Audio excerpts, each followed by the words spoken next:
Wrecking trains is serious business. This is possibly the first time that men with explosives have had the opportunity to actually practice sabotaging railroad cars and a locomotive. Because no one wants to carry 100 pounds of explosives on his back, we need to know how little is needed. While she's still in one piece, let's introduce the opponent. The 280 locomotive tips the scales at 53 tons, tender at 49. First two gondolas, gravel-loaded and groaning under a gross weight of 65 tons each. Third gondola, filled with ties, hugging the track with a 40-ton burden. The remaining cars, empty, weigh in at 25. Okay, let's back up here. Have you any ideas on how to wreck a train? Sounds easy, doesn't it? It would be easier on a curve, but we're going to wreck this one with only two 8-ounce charges of plastic explosive on a straightaway. Placed 6 inches apart, they will blow a 12-inch gap in an 85-pound rail.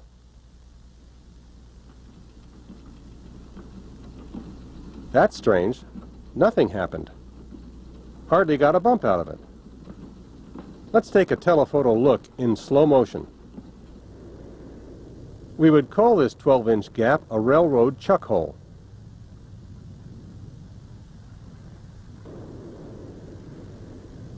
But not a trap for wrecking trains. Evidently we didn't place the charges far enough apart.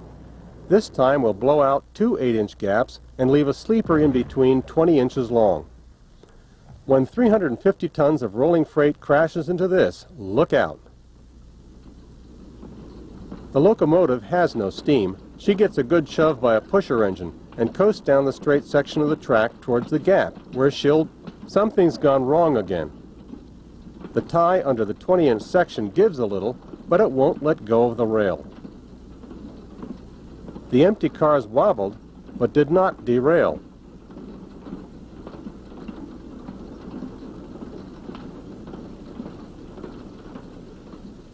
So we'll knock out that 20-inch sleeper. With a 36-inch gap, she'll go caboose over engine.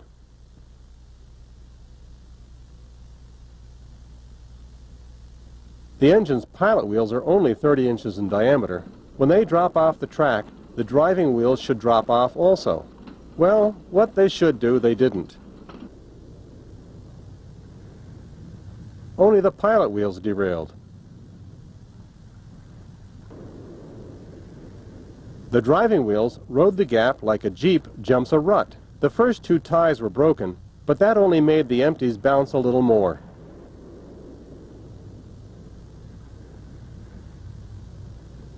The 36-inch gap should have done the trick, but what we really need is a gap in both rails. So we'll take a 30-inch section from each track. The two gaps are exactly opposite, and there won't be the tendency of one wheel keeping the other headed back for the rail. Keep your eye on the gaps. That's where she'll wreck. Another dud. Wait a minute. No use going on with this run.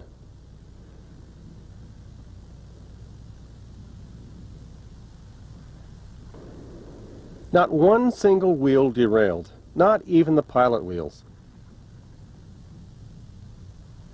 Those gaps being exactly opposite each other made the setup too evenly balanced. This time they're staggered with the centers offset 15 inches. Now the wheels will get a twist and decidedly bear off to one side or the other. The gaps can't be seen from here, but it's at the same point. The pilot wheels flipped off again, but that doesn't wreck trains. 5 runs over an assorted pattern of broken tracks.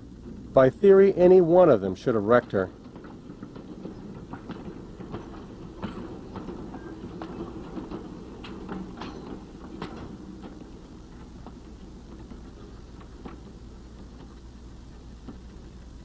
But there's one fact that we positively know. No train can float over a 58-inch gap.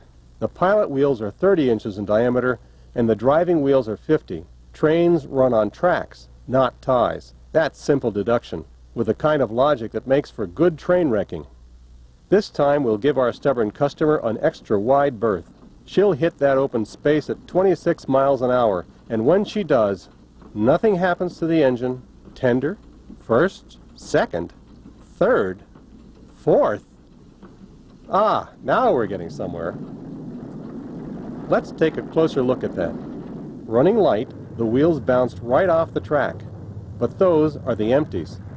The loaded cars are still on the track. These cars really hang together.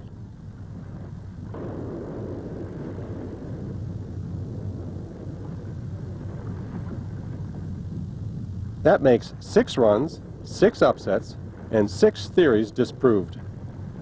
We'll try it once more, with 60 inches of rail out of one track and 30 out of the other. The centers of the gaps will be offset by 30 inches. That's a lot of track to blow out, but obviously it can't be wrecked on less. Okay, engineer, give her a hard push.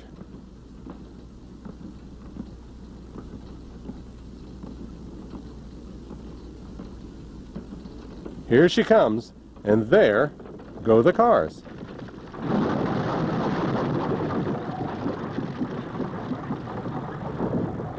The tender's front trucks straddled the rail, drifted off the ties,